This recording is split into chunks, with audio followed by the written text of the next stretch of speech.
Hey everyone, this is Rob from RuinWorks. It's been a while since I've made a video. This one is going to cover my last two releases, the Stalactite Basin as well as the ruins at Lonely Hill. It's been a busy month for me, just got back into the country yesterday, a little tired, still a bit jet lagged. I'm going to try getting through this as best as possible. So I'm going to start off with the Stalactite Basin. It was the first release for March, and then we'll run quickly through the ruins at Lonely Hill, and I'll try putting a bookmark in the video so it's easy for you to flip between them. Okay, so here we are currently at the Stalactite Basin.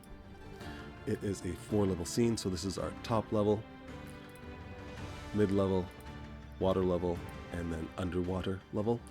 This scene would go directly below the Stalactite Bridge scene for those of you who are using the Ruins of RuinWorks series as a whole. And I've put some notes in here to show you where each of these would connect. So if we're looking down here at the bottom of the scene, we can see there's a connection here on the right to the forge halls, a connection here on the left to the untouched cave scene, and then I've noted where these would theoretically go to. This on the left would go into the living quarters, which is not yet completed, and on the right, if we go down to the water level, we can see that this passage on the right would head over to the fungal grotto. That's probably going to be the next scene in the Ruins of RuinWorks series that I will complete. Might as well go through this in order. On the top level, we can see I've marked numbers 1 and 2 here for active tile 1 and 2. These are both bridges, or can be set as bridge traps, or you can also just set them to be broken. So up in the red control panel here, I have the traps set to off currently. Clicking on will show the areas which would set off the traps, and so if we take a token, we can enter one of these traps and we are sent a message asking if you want to activate the trap. We can activate it. A sound plays, and then the GM is prompted again to ask if they want to send the tokens down to the water level.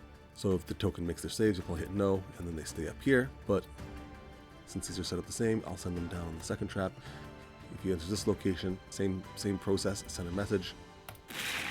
If you say yes, I would like to trigger the trap, sound will play, the image will change, and then you'll be asked if you want the token to be sent down to the appropriate level. You can hit yes, and you can see the token is now on the water level. And so once you have set the traps off, you can see the bridge is broken. However, I understand you might not want to set them as traps, so you can always fix the bridge by resetting the traps and then turning the traps off, and now it's just a regular bridge, no trap. Additionally, maybe you just want this to be an obstacle and have the bridge already broken, so there's a second control panel. This one's called the break bridge controls, so we have the ability to set the bridge as broken or intact. So right now we're in the intact variation. If we want to break the entire bridge, we can have it destroyed, and we can see here that the pillar in the middle is on the mid-level, so that's slightly lower. Or you can have just the bridge 1 broken or the bridge 2 broken.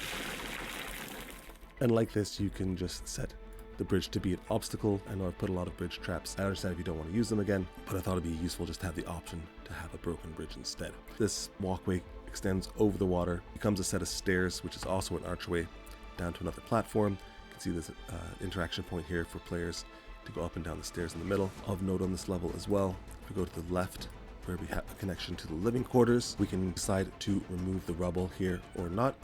To remove the rubble, all you would need to do is double click on the rubble itself, so it just adds or removes the rubble as necessary.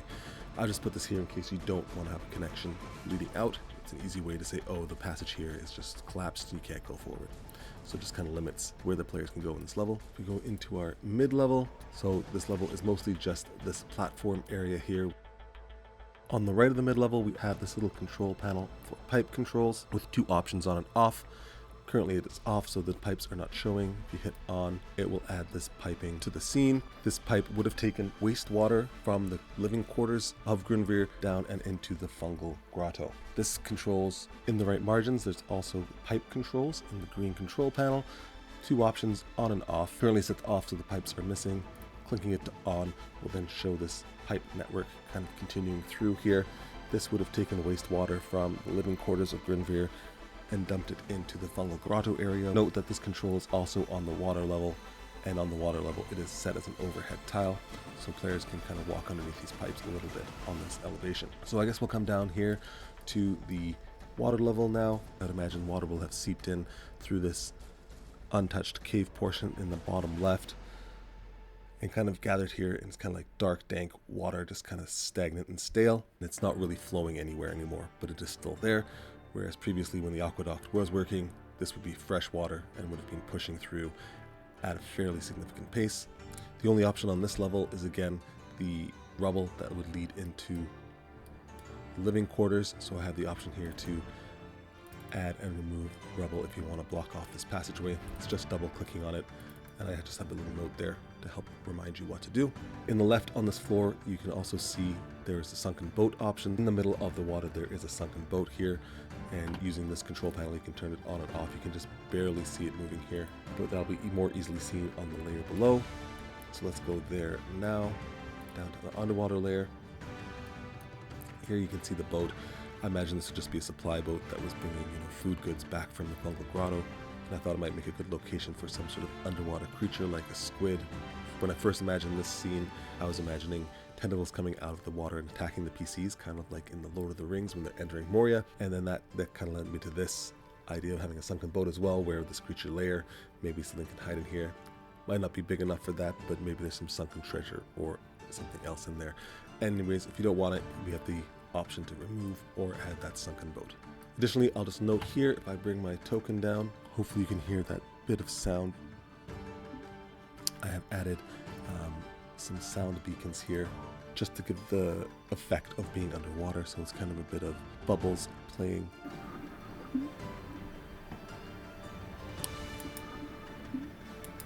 Also on this level, the water tile itself is set as overhead, so as soon as you enter this level, you'll have a water tile overhead, so it makes you seem more like you are actually under the water. As soon as you pop out, you would be on this level above.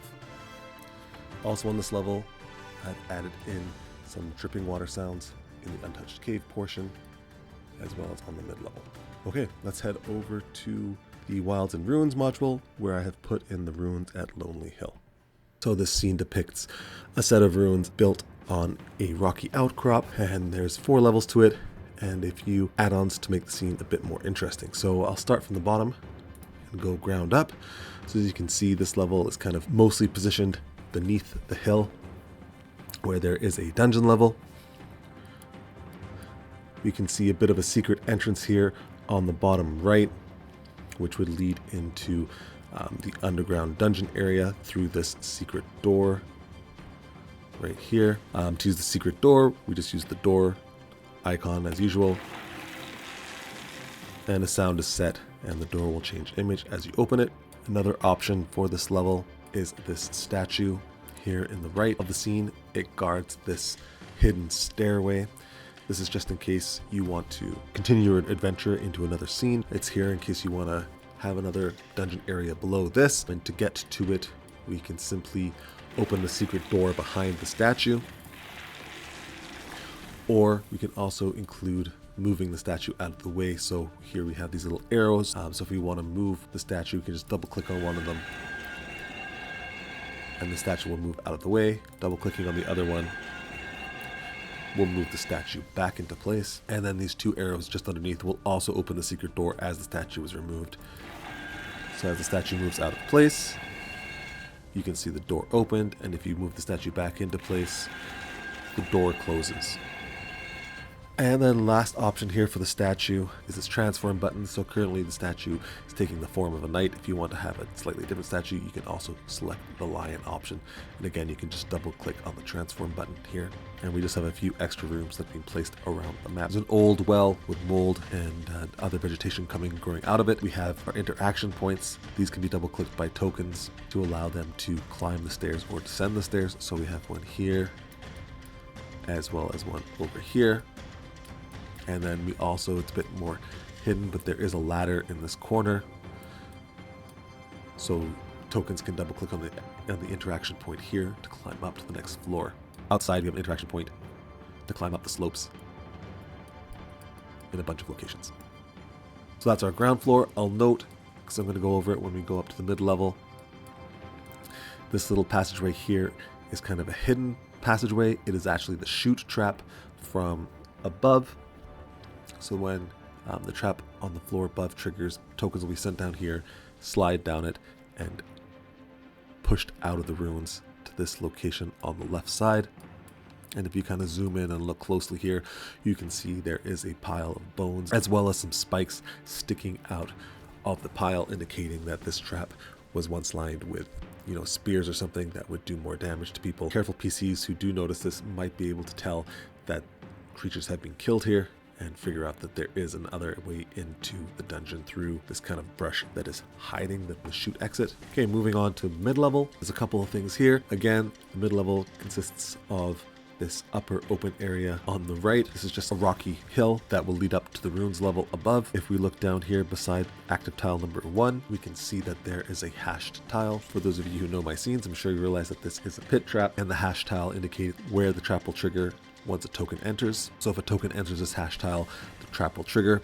Set up much like my other traps, but I'll demonstrate it here again. So here we have a token. As soon as he enters the hashed area, the GM is sent this notification. Someone has entered the trap, the game is paused. Do you want to trigger the trap? If you do, the image will change and the sound will play, and elevation will be considered differently. So yes, we can hear that the trap has opened. You can see below the token, the image has changed, and then the GM has sent a second prompt asking if you want to send the token down to the next level. You can hit yes, and he sent down the chute and out of the building. So now we can see that he's on the ground level and that the trap worked properly. The next thing that we have is a slight customization ability here, where we can double click these transform buttons just to add the planks or remove the planks. So currently they're kind of going over gaps in the floor. Just double click them, you can remove them. This is more just a preference thing. Also, players might decide to remove the planks so creatures can no longer cross here. Another idea that I had for this map was that as players come down the set of stairs on the left, maybe they enter this room and there are creatures up on these other ledges circling the room, and we'll start pegging them with arrows or other ranged attacks, forcing the PCs to either try jumping across to get to them or running down below and trying to figure out how to get up to them some other way. I guess this is a good point to note that for this scene I've decided to make the levels 15 feet, so there's a bit more height difference between each of the levels, add a bit more challenge to creatures on different levels fighting each other here. And again, we have interaction points for changing elevation. You can see the ones from the level below, and then we have some heading up.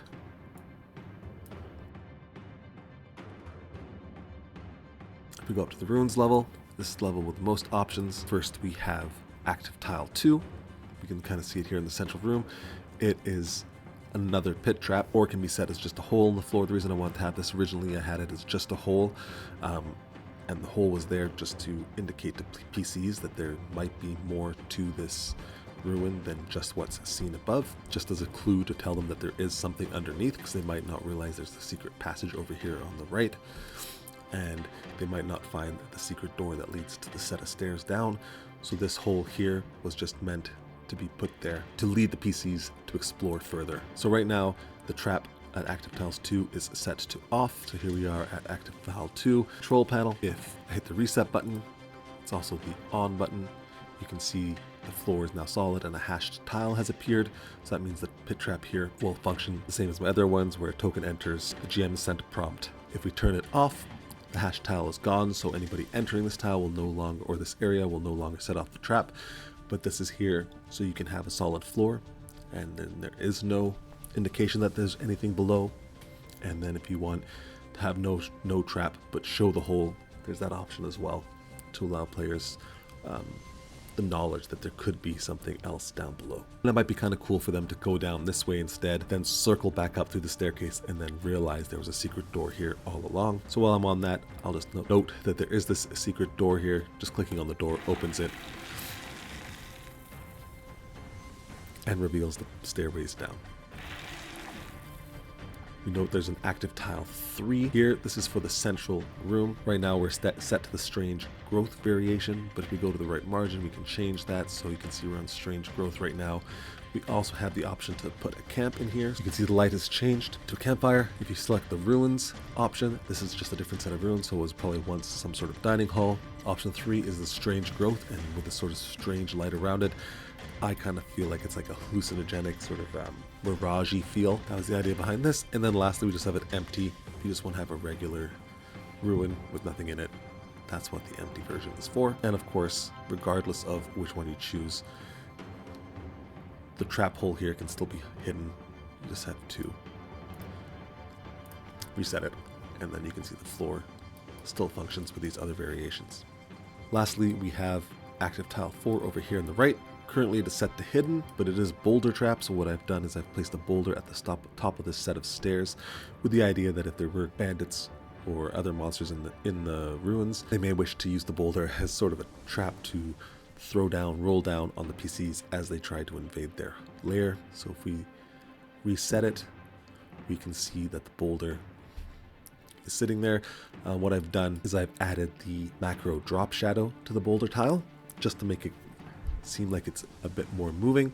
And then on the level below, there's another tile of the same boulder, which only shows once the boulder has been pushed, once it's been triggered. But you can kind of see it moving here, but the players will not be able to see that. That's only because we're logged in as a GM right now. So when we hit the play button, we'll see the boulder roll down. Currently we're on elevation ruins, so elevation 30. Once the boulder rolls down to this location, the tile on elevation mid-level, elevation 15, will show, and then that one will move instead. So I'll hit play. You can see the boulder kind of moves, and there's another macro on here from the Token Magic Effects Compendiums. It is called Evade Stance Transform, so I've used that just to give it a bit of movement. It kind of looks a bit better when it's moving. And if you want to stop it from moving after you've triggered the trap, you can just select the tile and use the delete filters on selected macro, so you'd have to import that from the Token Magic Effects. Otherwise the boulder will just sit here moving. If you want to use it, you can just, again, like if you were testing it out, just hit the reset button. The boulder tiles move back to their starting locations.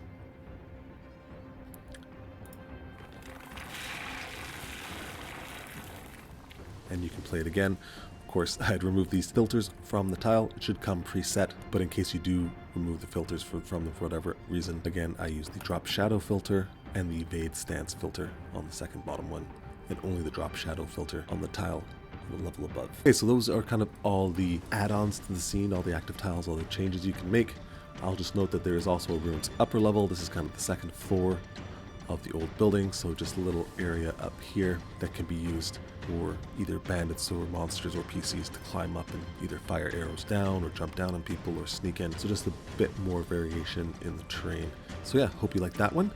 Sorry the video is out late. It was a busy month for me, and the scene ended up being a bit bigger than I intended, with a few more flourishes than I also intended to start with, but hopefully you guys like it. Let me know what you think, and I will talk to you next month. I'm going to be doing a few updates to my modules, so I'll probably take off the first week or so of the month for me to go through those.